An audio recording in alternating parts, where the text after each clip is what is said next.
Oh, Yolanda Adams kills that song Victory. Tonight on the book review, as we look at the Naive Wife trilogy, there is Rachel's Hope, there is Rachel's Choice, and of course there is Rachel's Diary. We've been speaking with the author Ufomai, and this is from Masobe. Great book. In a bit we'll come back to you. But let's take our time and have another good book. 3 women in this one. You know, the lives of 3 very different black women intertwined around this wonderful chief executive officer of a Swedish marketing company. And I was with that part where I read where someone calls up Kemi, hey, we want you to, well, we've got the author here. Lola, so nice to have you. Oh, thank you so much. I'm just honored to be here. Thank you. You're a multi-award winning journalist, photographer. Your works have appeared in New York Times. You've been on CNN. I stay busy. I try to stay busy. If you're to write your resume, I'm sure it will take you like a year to write. No, I'll just write one word, one sentence actually. I'll say she's a visual storyteller. That's it. Oton. Oton. As if that's the way you wrote this book. Congratulations on your book. Thank you. You won an award with another book. Yes. Was like a travelogue. Yeah, so I am a travel writer and travel photographer. So my first book is called Do You Not? And so that book won Travel Book of the Year from the Association of American Travel Writers. Wow. So it's a huge honor for me, yes. And then the awards kept coming in from, is it 2008? So 2018 travel photographer. No, that is the last one. But I have a lot of, but you know, it doesn't matter. Like 30 awards. But it's once you find your purpose and find what you love to do, then I think people appreciate it when they see you working in your purpose, right? You know, I also like the fact that, I mean, you've come a long way. I mean, with all of these awards, but this is your first book. My first fiction. Fiction. Yes, fiction. Yes. So I have 2 other books. The one that won the award, the second one is in 17 different languages. It's non-fiction, and then is that the Secret Lives? Yeah, the Swedish Secret of Living Well. So that's non-fiction, and then this one, which is fiction. But I've always written fiction when I was younger, so this is more like going back to my first love. So I'm just wondering who you might be in your book. Could you be Muna? Could you be I am all the women, but I'm also not all of the women. But the one I connect to the most is actually Muna. You know, I love it when people give me PR answer. I'm all the women, but I'm not all the politician, you know. No, but Muna is the one because Muna reminds me of my teenage self when I first moved abroad and was trying I was isolated a lot, trying to find belonging, connection, trying to let people see me for who I was, you know. So Muna is the one that I hold a little bit specially close to heart. So Muna, yes. Muna is the one. Yes. Okay, before we ask you about Muna and yourself, where both of you interface, quickly give us the plot of. Don't give out spoilers. No. What is this book about? So this book follows the lives of 3 very distinct black women that end up in Sweden for different reasons, right? So the first is Kemi Adeyemi, successful marketing executive, Nigerian-American based in the US. And she gets poached from her company by this guy named Johan von Lundin, very influential, you know, wealthy Swedish man whose company does something stupid, like just PR fiasco in this terms icon, of diversity, you know. And so it's like, okay, we need to fix this problem. Oh, the best person to help us with diversity in marketing is this Kemi person in the US. So they go get Kemi, right? And on the way to the US, Yoni meets Brittany, who is a family from Jamaica, but she's African American raised, former model. So she's a physically stunning woman, turned flight attendant, and he essentially chases this woman, right? She just becomes his obsession. And then Muna is a Somali refugee who loses her family, kind of en route to Sweden, lands in Sweden and is trying to build kind of from scratch and find family, and she ends up as a janitor at his company. So that is how all 3 of them, you know, their lives don't revolve around him at all, but they're kind of loosely linked by him. Tell me about some of the traumatic, trauma that being black. About being a black woman. About being a black. Exactly. And that also ties into the title of the book, right? In Every Mirror She's Black. That's the first thing people see before you even open your mouth. And this book is written in kind of mostly white dominated spaces. So what is it like to be a black woman in a place where it's dominated mostly by white people? That's usually mostly the Nordics or in Western Europe. And so this book tackles a lot of kind of the isms: feminism, sexism, racism, fetishization, just everything, but in a really nuanced, organic way that doesn't just throw it into your face, right? So that was what I was trying to show in this book, that all these women are so distinct, they are so different, they are individuals, but yet the first thing people say is just, oh, they're all black, all of you together, So tell me about this man, von Luden. Yes. So Yoni was essential to this story because black women don't move to Sweden for no reason. It's not Italy or Spain, or it's not the UK. So to move to Sweden as a black woman, something needs to bring you there. Most of the time it's usually love. Maybe they meet a Swedish man, they go. A lot of times it's actually as a refugee, because Sweden takes in a lot of asylum seekers. Yes. And then it could be maybe a transfer from work, or maybe like a study abroad program. But most of the time it's usually love, refugee, and then maybe work, stuff like that. So Johan, you never get into his head in the book. You only see him as a character through the eyes of the other women. And so he kind of is born based on their interactions. And then you begin to create, oh my God, this is this person, based on how the women, each of them interact with him. Is there a difference between white feminism and black feminism? Yes, because there's still one level of privilege, right, in that fight. So, and there is a big difference, and especially in the Nordics, when the Nordics, they talk about diversity and inclusion, they usually mean gender equality first. And when you dig down deeper, it's actually gender equality for white women first, so we can get to the 50-50, So there is a big difference between white feminism and black feminism, because there's still that layer of racism and skin color. And so until all parts of kind of all the intersections are involved in that conversation, then feminism we're not done yet. We're not even scratching the surface. So, do you think your book would help diversity in terms of cultural integration, in terms of, you get what I'm saying? Yes. Do you think it will play a big role in diversifying the way we feel about others, and Absolutely. I think what it will do is, I think hopefully it will create more empathy, and it will let you see people as individuals. Because people actually want to be seen for who they are, not as a monolith like, oh, Benji, oh, you're a black man, okay, so all black men, all of you together. No, you're Benji. Unique with your own skills, with your own personality, with your own insight. You want to be seen as Benji. And so that's the point of this book, to show each of these women, in fact all the characters, to show them as their individual self. Even Johan, I didn't make him a psychopath, crazy guy. I made him a very complex, vulnerable guy as well, that did crazy things, So I really wanted to show people as individuals. Let me ask this, a bit controversial, and I'm not throwing you under the bus. Do you think blacks living outside, diasporan blacks, would be accorded, respect if Mother Africa starts to develop its own human capacity?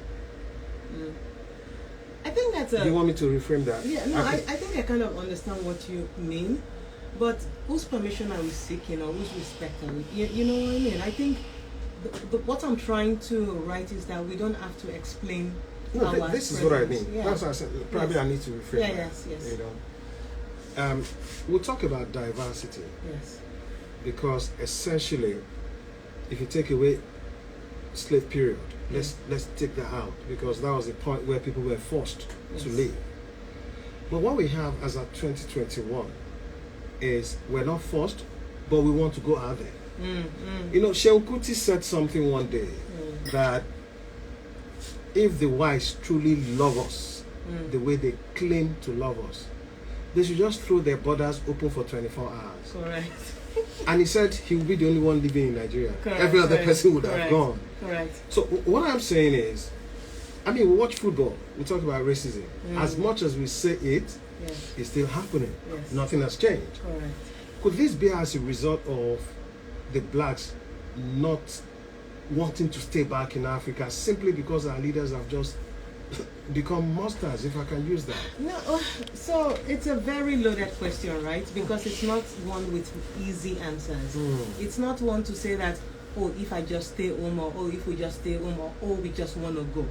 People are natural explorers. From the beginning of time, people wander, people migrate, people move. So it's not oh, I'm just going to stay in my land, especially if they have the opportunity to expand. It's just a natural, innate human, thing. To be human, we want to expand, we want to migrate, roam, we want to migrate. Move. It's just part of being a human being, right?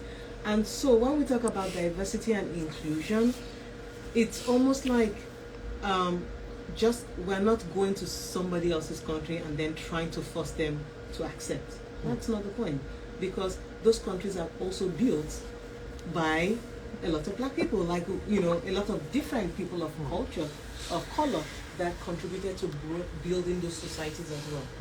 And so it's a very loaded, complex kind of question. Let me ask another loaded and complex question. I love loaded complex questions. And I'm using your book as a stand, as a as a interface mirror with your book as a mirror. Yes. Is the black man, when I say black man, is the black person selfish? Now this is what I mean. Let's twist it. Yes. Let's assume that Nigeria, as we are, whites come here, and then they want to take our jobs. Right. They want to become governor. They want to strive to become the president. Right. Just like what we do over there. Do you think we'd accommodate that? That means you're assuming that those countries are owned by white people. Like it feels like it says that, oh, this is somebody else's land, and then I'm just coming in to just take over somebody else's land. And that is a very, for me anyway, I don't like that kind of way of thinking, because it then upholds white supremacy. It says that, well, this is your place, so me, I can never come in because it's yours. It's almost telling them this is yours, as opposed to saying, black people, we want to thrive. We should be able to thrive wherever we will go. White people, they know how to thrive, even though they are minorities in other people's countries. So why can't we also thrive? And so it's that mentality of black people are always seen as kind of second and suffering and almost like subservient. That is what kind of upholds that. So it's not a matter of coming in to take people's jobs. Well, probably the answer I expected you didn't really give me, but let me ask that question in a different form. Yes. This is Africa. Yes. And I can tell you that in most parts of Africa, almost all our leaders, including governors and people in different houses of assembly, they're black. Yes. They're black. Yes. Do you think Africa would accept for Britons, Americans, you understand? Correct. To be in Africa and in sensitive positions? Do you think we'd like that? It depends on the population dynamics also, right? So if it's two white people in your country, it doesn't make sense for the two white people in a country of 10 million people to be in leadership. But most of these countries, and that's why I wrote this book, because there's still this one-dimensional image of the Nordics. 25% of people in Sweden have a foreign background, ethnic background from other places. People don't know that. That means 1 in 4 people. That means if you put 4 people in parliament, then one of them should be from a different place, right? But this is the one-dimensional image of certain countries that people still see. You know, that, oh, it's mostly blonde people, it's mostly white people, it's mostly, but that's part of it, but it's actually a lot more diverse than we see. And it's also mixed a lot. There are lots of kind of Afro Swedes and people, you know, different, it's, you know, the next generation is mixed. So I think that is, I'm glad you say that question, because this is also actually the one-dimensional images of some countries that some countries still keep pushing, even though they're a lot more diverse. So hopefully that gives a bit more insight. Yeah. You know, we just looked at the book, In Every Mirror She Is Black, Lola, Akinmade, Åkerström. What we'll do is to give you another date where only you can be in the studios. I mean, we'll look at a book as the main book, just the same way we're looking at the Naive Wife trilogy. We'll probably do that via Zoom. Yeah, absolutely. I'll be honored. Yeah. You stay in, you live in Sweden? Yeah, I live in Sweden, yes. Now, the 3 women that you have in your book, do they still live in Sweden? They all live in Sweden. No wonder 3 of them live in you. Exactly. Exactly. All right. This is from Paresia. Yes, Paresia Publishers. Great book. I just wanted to ask where we can buy this book. Yes. And you got some great blobs behind. There is one by Taylor Jenkins. There's another by Nicole Dennis Ben. There is Desha, and there is Mbolo Mbwe. Yes. I need to write a blog about this book. I mean, I can't find a Nigerian here. I mean, I should write one. Well, there is a blog, yes, you know, absolutely, but also from Chika Unugwe. And she's been on this show, yeah. So we've got a lot of blogs. We have to put a few, and these were the ones that came. I mean, I can't first. expect less from an award-winning author like you. So there are a lot of really great blogs from some amazing authors. I want to thank you for coming through. You know, we've not really done justice to the book, but we'll fix a date for that. Yes, thank you. I do hear that you're going on your UK tour, book tour. Yes. You want to quickly tell us about that? Yeah, so this week, you know, Monday through Friday, I'm going to be kind of in the UK, in London, Bristol, Brighton, and we just have a book tour because the UK Commonwealth edition is coming out this coming week. So. All right, let's take a song, and then we'll come back to Ufoma, and then eventually to Hyacinth. There's a song in your book. There's so many.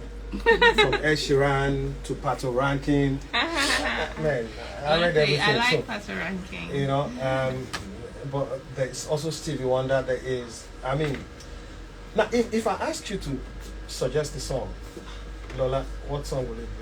How long have you left Nigeria? I mean, so I come to Nigeria almost every year, but I haven't lived in Nigeria since I was 15.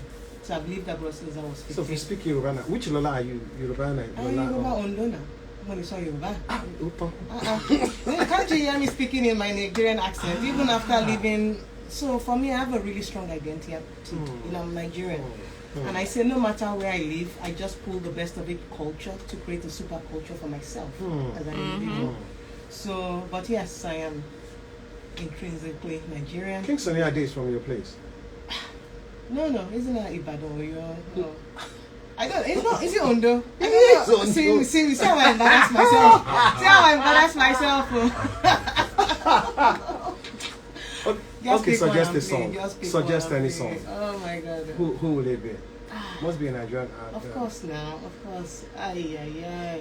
See now. So maybe something by Asha or Olamide or you know. There are so many good songs. So just pick one. Okay, we'll do. You know the song Ibanke? Yeah, you just remembered something. Yeah, but I don't know how appropriate it is because then you're going to go to Christian fiction. And I don't know you want me to do something like from Kirk Franklin? No, I love see. Oh, that was, it's your book. Stop. I was actually going to say, I really love Tennis Sugar Mommy, but I cannot. I cannot play that on this show. Yeah, apparently. Why not? No, because the show has a theme. Yes. You know, so no, apart from that, even the lyrics of the song. So, exactly. Okay. So play anything. So I trust your judgment. All right. So we'll do Bibanke, and this is Asha. This is our classic FM book on review, and tonight, 2021, is where we are. We're looking at the Naive Wife, the trilogy. There is Richard's Hope, there is Richard's Diary, and then there is Her Choice. All right.